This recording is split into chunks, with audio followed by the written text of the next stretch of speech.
Breaking news.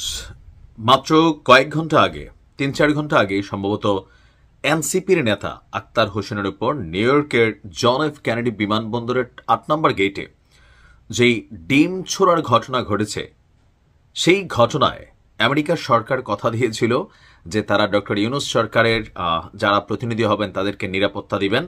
তো নিরাপত্তা দিক না দিক, তাদের নিরাপত্তা যারা বিঘ্নিত করেছে মানে আওয়ামী লীগের নেতাকর্মীরা, এর মধ্যে মাথার মধ্যে এরকম গোল টুপি পরা একজন ব্যক্তি, তাকে ইতিমধ্যেই গ্রেপ্তার করেছে পুলিশ। আপনারা স্ক্রিনের এক অংশে সেই দৃশ্য দেখতে পাচ্ছেন যে ঘটনা ঘটানোর পর সম্ভবত জ্যাকসন হাইটসে তিনি ব্যবসাপাতি করেন অথবা সেখানেই ছিলেন, সেখান থেকে পুলিশ তাকে এসে গ্রেপ্তার করে নিয়ে গিয়েছে। এখন এই ঘটনায় দুইটা জিনিস সমালোচনায় আসছে যে ডক্টর মোহাম্মদ ইউনূস যাদেরকে নিয়ে গেলেন নিজের প্রোটেকশন সবকিছু ঠিকঠাক রাখলেন, কিন্তু তাদের প্রোটেকশন ব্যাপারে তিনি কি কোনো উদ্যোগ নিয়েছিলেন বা তার সরকার কোন রকম ভূমিকা রেখেছিল? এখন এই ব্যক্তিকে যে গ্রেপ্তার করা হয়েছে সেটা হচ্ছে নিউ ইয়র্কের আইনে তাকে পুলিশ গ্রেপ্তার করেছে। এখন গ্রেপ্তারের পর সাজা কি হইতে পারে? অনেকে অনেক বড় বড় চিন্তা করছেন যে তার কাগজপত্র বাতিল হয়ে যাবে। আসলে কিছুই হবে না। দেখা গেছে ২৪-৪৮ ঘন্টার মধ্যে এই ব্যক্তি দেখবেন আবার জামিনে বের হয়ে আসছে।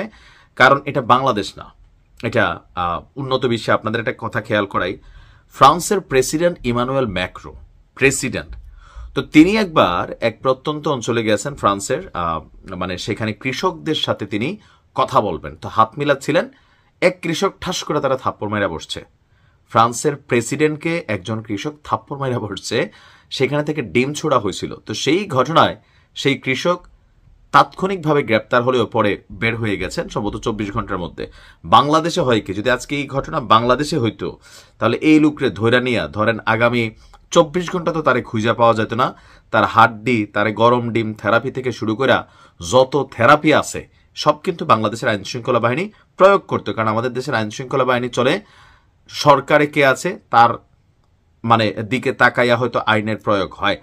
এখন এই ঘটনাগুলো থেকে আরো একটা জিনিস, সেখানে চাঁদপুরের একটা ছেলের ছবিও কিন্তু সামনে আসছে। আমি বরাবরই বলছি ভাই দেখেন, এই ঘটনাগুলো না আমেরিকাতে আমি অনেক দেশের মানুষ বসবাস করে, যেহেতু আমরা নিউজ খুঁজি বা পরিচিত অনেকে আছেন, আমি মাঝে মাঝে জিজ্ঞেস করি যে ধরেন আমরা বাঙালিরা যে এই ধরনের অ্যাক্টিভিটিস গত ১৫-১৭ বছর থেকে এটা চালু হয়েছে, এখন এই যারা সরকার বদল হয়েছে সুতরাং এই ঘটনাগুলো এখন, ওই সময় আওয়ামী লীগ প্রটেস্ট করতে আসতো, বাঁচাইতে আসতো, এখন আওয়ামী লীগ নিজেই হামলার মধ্যে জড়িত হচ্ছে। তখন বিএনপি জামাত প্রটেস্ট করতে আসতো, এখন তারাও আবার কি বলা হয় যে ধরেন মানে তারাও কঠিন ভূমিকায় কিন্তু অর্পিত হচ্ছে বা ধাবিত হচ্ছে।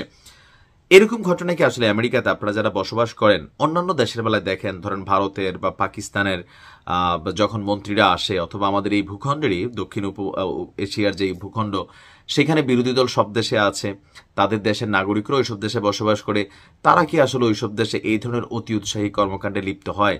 এখন ওই যে দেখলাম কার থেকে তোমার থেকে, শিখলাম কার থেকে তোমার থেকে।